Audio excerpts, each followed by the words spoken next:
కాకినాడ జిల్లా ప్రతిపాడు నియోజకవర్గం బహుజన సమాజ్ పార్టీ అధ్యక్షులుగా గుణపర్తి అపురూప్ నియామకం. బహుజన సమాజ్ పార్టీ రాష్ట్ర కోఆర్డినేటర్ గుమ్మపు చిత్రసేన నియామక పత్రాన్ని అందజేశారు. కాకినాడ జిల్లా ప్రతిపాడులో బహుజన సమాజ్ పార్టీ సమీక్షా సమావేశం నిర్వహించారు. ఈ సమావేశానికి రాష్ట్ర కోఆర్డినేటర్ గుమ్మపు చిత్రసేన, కాకినాడ జిల్లా ప్రధాన కార్యదర్శి కండవల్లి లోవరాజు ముఖ్య అతిథులుగా విచ్చేశారు.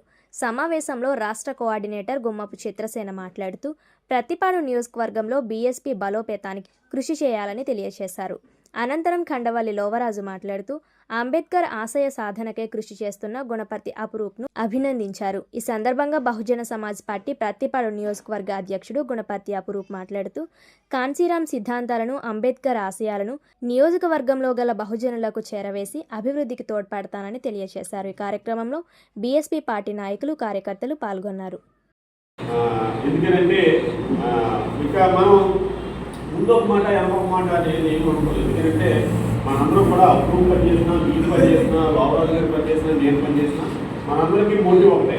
మోటివ్ ఏంటి? బాబాసాహెబ్ అంబేద్కర్ సిద్ధాంతం కోసమే ఈ పార్టీ తీసుకుని, ఈ ప్రోగ్రాం తీసుకుని, జెండా ప్రోగ్రాం తీసుకుని వస్తున్నాం. మరి ఈ పార్టీలో చాలా పెద్ద భవిష్యత్తు. ఇది ఏదో మాట్లాడటం ఉంటుంది. దానివల్ల గ్రౌండ్లో పరిచయం ఉందేమో బాగా పనిచేస్తారేమో అని మేము అనుకున్నాం. నేను 1 or 2 times సుబ్బు గారు కూడా చెప్పాను. సీఓ టికెట్ ఏమంటే చెప్పినా కూడా సుబ్బు గారి జిల్లా కమిటీకి యాక్సెప్ట్ చేయాలి. ఎందుకంటే ఇక్కడ ఎవరో అర్జునరావు గారు ఎవరో బాగా పనిచేస్తారో తెలుసుకోదు. ఆయనకి ఇవ్వాలి, ఆయన బాగా పనిచేస్తారంటే కాదు అని చెప్పేసి కాబట్టి ఆయన చెప్పిన తర్వాత మళ్ళీ మనం మరొకసారి ఎక్కువ చేయడం కాబట్టి చివరికి వాళ్ళ సీఓ వాళ్ళ అమ్మగారు కూడా తీసుకొచ్చాడు విజయవాడ మీటింగ్. ఆవు కూడా పరిచయం చేసి నాకు 10 మంది అప్పుడు కూడా ఎవరైనా చూడొచ్చు సుబ్బు గారు ఏదో తల్లిదండ్రులు వచ్చి అడుగుతాను అని అంటే, సరే సార్ నేను మాట్లాడతాను కానీ అక్కడ అర్జునరావు ఒక ఆయన ఉన్నాడు, ఆయనకి ఇవ్వాలి అని చెప్పేసి ఆయన మొగ్గ అంతా అటువైపు చూపించారు జిల్లా కమిటీ. అది వాస్తవం.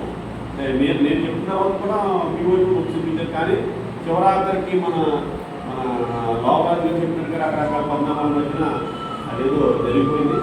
ఎనీహో ఏది అయినప్పటికీ కూడా మళ్ళీ మీరు అందరూ కూడా పెద్ద మనసుతో నా కూడా వచ్చి ఎంతమంది ఉంటారు? ఒక 100 మంది ఉంటారు.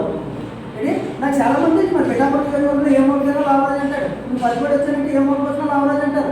ఏలేసు వెళ్ళంటే ఏ మూలకైనా లావరాజు అంటారు. కానీ శుభ్రం ఉంది లావరాజు కాదు. అక్కడ సిద్ధాంతం, బహుజన సిద్ధాంతం కావాలా. బహుజన సిద్ధాంతం గురించి మనం పని చేయండి. పని చేసుకుని బహుజన సమాజ్ పార్టీ నీకు ఏ రకంగా ప్రయాణం చేయాలనేది మేము జిల్లా కమిటీలో మేము ఉన్నాం కాబట్టి నువ్వు ఎక్కడ పెట్టు, నీకు అన్యాయం జరిగింది కాక మేము వస్తాం. మేము ఇప్పుడు నుంచి రాలేదు ఉద్యమంలోకి. నాకు 16 సంవత్సరాల వయసులో నుంచి ఉద్యమంలో తిరిగాను. ఎవరెవరు ఏ నాయకులు ఎవరో, ఏ నాయకుడు ఏంటో, ఏ నాయకుడు ఎవరో నాకు తెలుసు. కానీ ఈ నాయకులందరూ కూడా ఈ సిద్ధాంతాన్ని ఎంచుకోవాలని ఒక ఆలోచన